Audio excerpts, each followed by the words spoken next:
Seu sonho de ganhar almas para Jesus nas nações está mais perto do que imagina. E para falar mais do Evangelho para toda criatura, você precisa ficar fluente em inglês. Faça isso em apenas 6 meses. Clique agora no link da descrição e não deixe essa chama se apagar. Eu quero, depois de tudo aquilo que eu ouvi, eu quero fazer algumas reflexões com vocês. Eu cheguei aqui e ouvi uma palavra extraordinária sobre vendas. Depois eu vi aqui uma bancada discutindo alguns assuntos. Eu estava ali em cima e agora terminei de ouvir essa palavra motivacional. Eu sou pastor, então tudo que eu falar aqui é importante que você entenda que vai ser pautado num princípio, o princípio bíblico.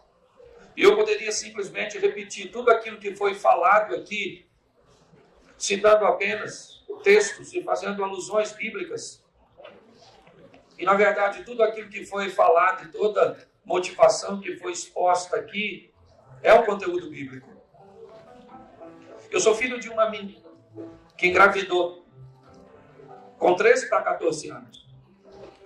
Ela havia saído do Nordeste, da Paraíba, pararam em Minas Gerais e depois chegou no Rio de Janeiro. Ela se envolveu com um homem casado, que na época tinha 35, 36 anos de idade, e ela 13 para 14. Ela engravidou, e segundo ela, de onde ela veio, ela sequer sabia que uma criança nascia de um relacionamento sexual. Ela não tinha esse conhecimento há 50 e poucos anos atrás. Meu pai depois casou mais 7 vezes. Me deram para 5 famílias diferentes. Eu não tinha um protocolo familiar. Eu não tinha um vocabulário familiar. Eu tive que sobreviver à tentativa de abusos dos meninos mais velhos.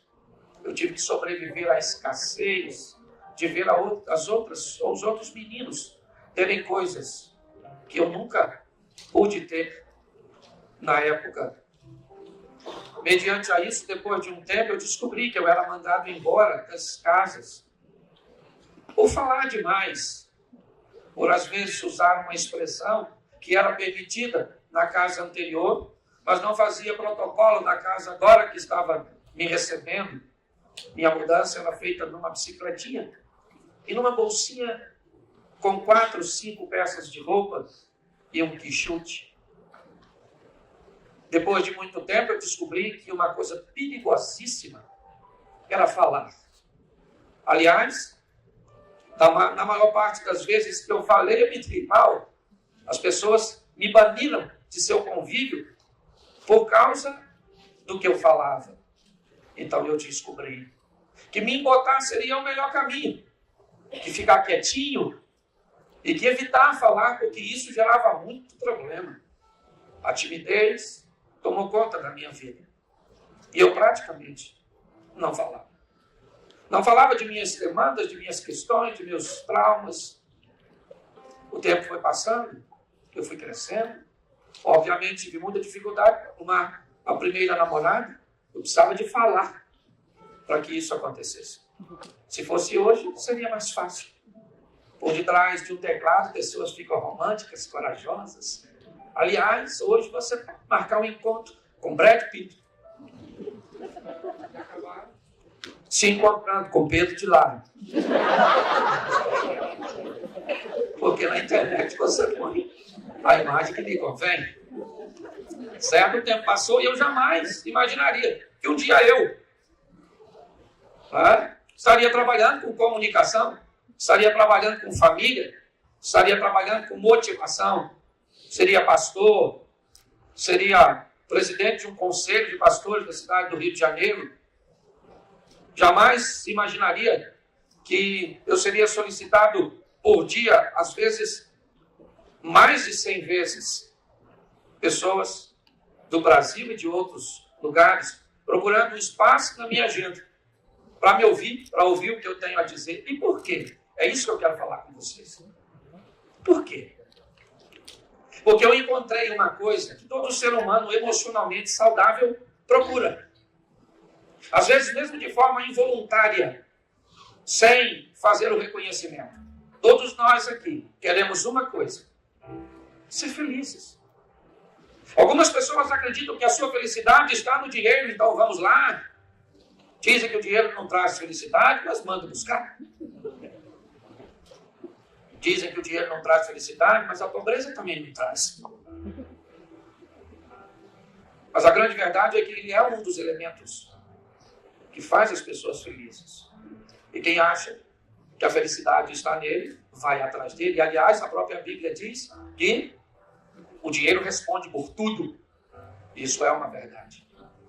Mas também nós precisamos de família, nós precisamos de saúde, nós precisamos de realizações, nós precisamos de tantas coisas para sermos felizes. E é isso. Por isso que me deixaram para o final. Se eu falar besteira, acabou. Certo? Logo depois vem alguém aqui e faz o fechamento. Mas eu preciso refletir com vocês. E eu quero começar ou mostrando para vocês como você alcança seu objetivo. Esse é o meu propósito aqui hoje. Como é que você pode chegar onde deseja, alcançar o que almeja?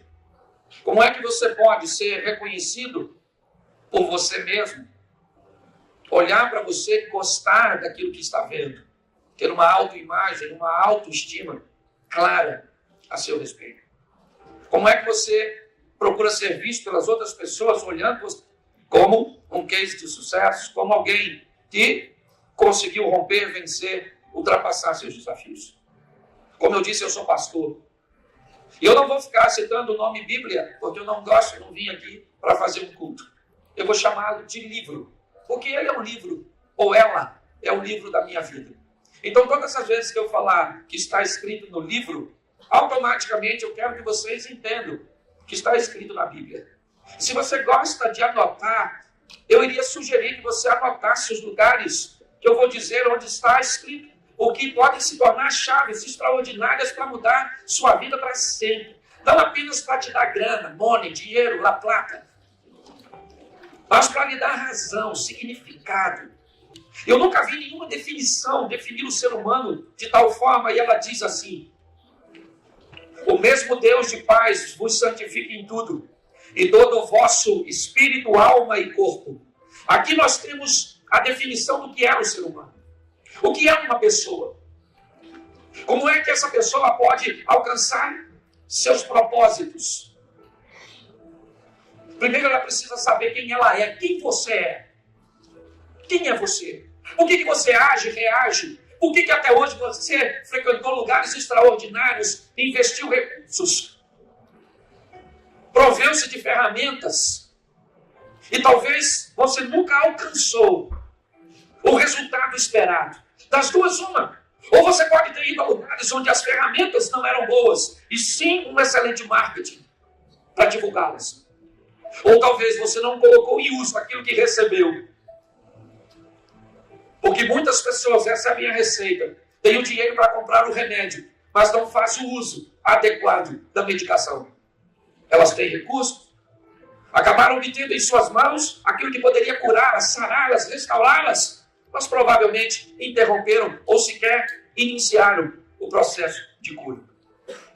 É importante você saber que pessoas têm corpo. E corpo tem necessidade de corpo. Pessoas têm alma. E alma tem necessidade de alma. Não se dá coisas do corpo para a alma e não se dá coisas de alma para corpo.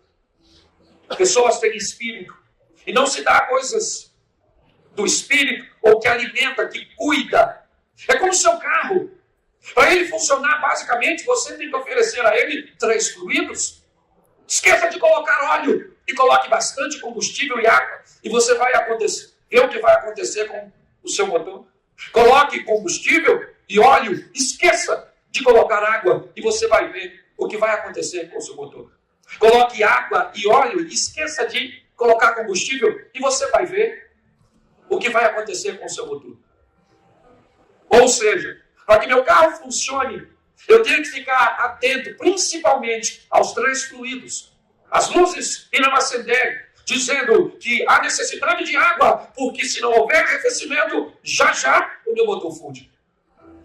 Vai necessitar de óleo, porque se não tiver lubrificação, já já o atrito vai danificar e vai estourar tudo. Se não houver combustível, por mais ignição que se estabeleça, o motor não anda. Pessoas, às vezes, investem muito no corpo, mas esquecem de investir na alma. E aí sua vida não funciona. Pessoas, às vezes, investem muito em espiritualidade, mas esquecem de investir no corpo